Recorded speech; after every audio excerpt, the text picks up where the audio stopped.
once you move on to edge pairing, then obviously, like just like free slice, you're going to be looking for anything that's already slightly paired up. And so I put that in like with a rotation right there. But what I could also have done is first like slice that and then put it in like that without a rotation at all. And then the other edge just happens to be right there. Some people just do the flipping algorithm here like that,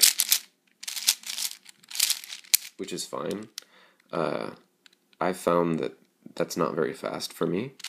So what I'll do is bring up both of these and then do a U2 and bring them down. And then I can go ahead and pair it up. So sometimes you start solving pieces, like I'm going to solve this green, orange right here, and then the other one's down here. And so I'm going to like just go like that. And then what I notice is this blue-orange already paired itself up. So I'm going to remember that this bottom spot right here still needs to be filled. And even though I break that up right there, it's fine because I just put in the orange-blue where it needs to go, and then I just bring it over, and it's all good. And that's a simple example, but that applies in more complex cases too. Sometimes you get a case like we have here with yellow-green and red-blue. So the red-blue is pretty easy to solve if this is flipped, and the yellow-green is also very easy to solve. This would just go in here and then come over. So what we can do is we move this over, and then we're gonna flip this and solve this at the same time. So the way we do that is we replace it with this, and then when we put it back in, we put it in the left slot instead of the right, so it has a different orientation. And then we can just solve it like that. In order to get this piece right here, the yellow or the white-red one, in there, I'm going to, instead of like doing a rotation and putting it in like that or something weird, I'm just going to do a D, like a lot of D's, I guess, because the middle one too, and then put it in the right slot. And then I see the green right there, so that's easy. And then here, I can put it in back here in the back slot, the white-green, instead of using a rotation and putting it in there. And that's something that, like, maybe you didn't think of. And then just solve the centers and move on to last 4 edges. So I would go ahead and put them in, and then I look here always to see like if it's something, like if I have a white-blue piece here that I could put in there, but I don't in this case. So I would see the red-green, and I would put that in, because then I know that I can do it right here. Except now I don't really have a, well yeah I do, right here. So I have this free spot, and so then I can put this in, and then again I'm going to check right there, and I can do the red-blue, and put that in. And I think some people, like, they're just so focused on the piece that they're doing right now that they don't look to see, like, if they can be doing something else too. So yeah.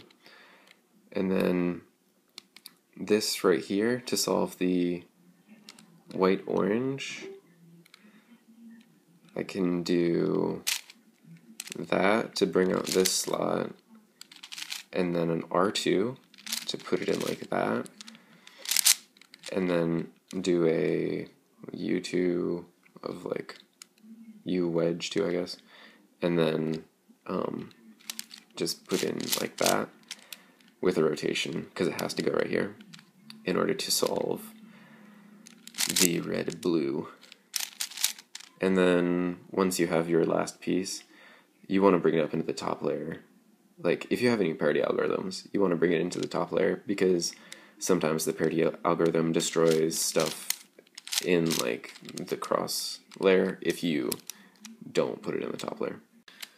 Okay, so another goal is to minimize cube rotations during the last 4 edges, and of course during the whole solve.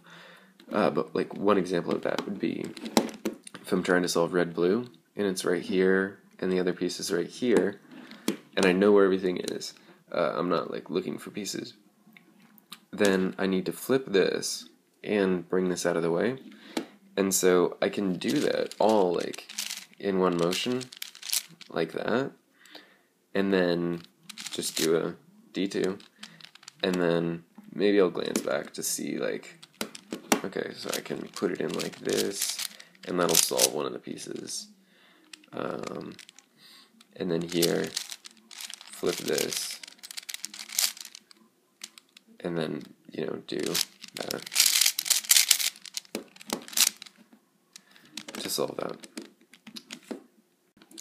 You'll notice I didn't flip this one, because at that point I would be like, it'd be kind of hard to see what was going on and everything, and it would just be more of a pain. And if it had been like this, then again I would have wanted to flip with my left hand, because then I can just bring that over like that, and it's not, I don't have to rotate the cube at all, whereas I would if I moved this over. So you should definitely know the parity algorithm where you have 2 pieces to swap opposite each other, like that.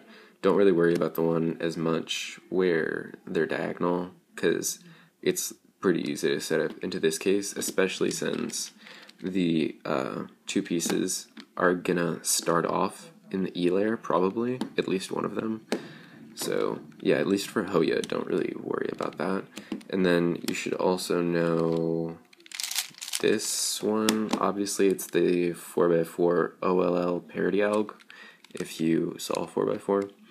And then you should know this, where it, like, this edge would be right if you just did that.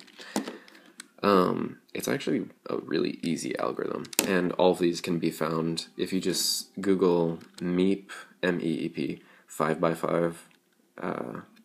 So I'm not gonna show you them here. And he also has lots of last 2 centers cases if you like wanna just make sure you are doing them all super efficiently. This is also an algorithm you should definitely know if you don't already, where you have these 2 like headlights, I guess, and then the same color on top, because that's not actually a parity case, and so it's really easy.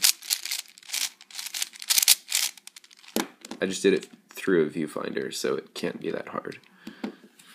Once you get to the F2L, the main thing, because it's going to be just like a 3x3 solve, is just to make sure that you're being really efficient, and maybe try to like multi-slot and stuff like that, because if your cube's anything like mine, it doesn't move as fast as your 3x3.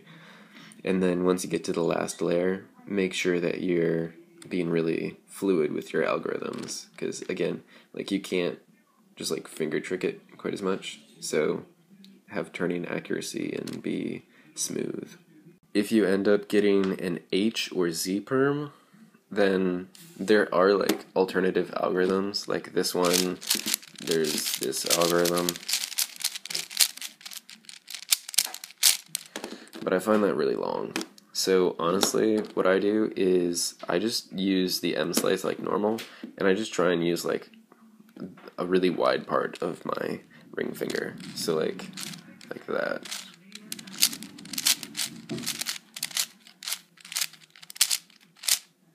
Like that. And so I mean, it's personal preference again. That's how I like to do it, and it's pretty fast for me.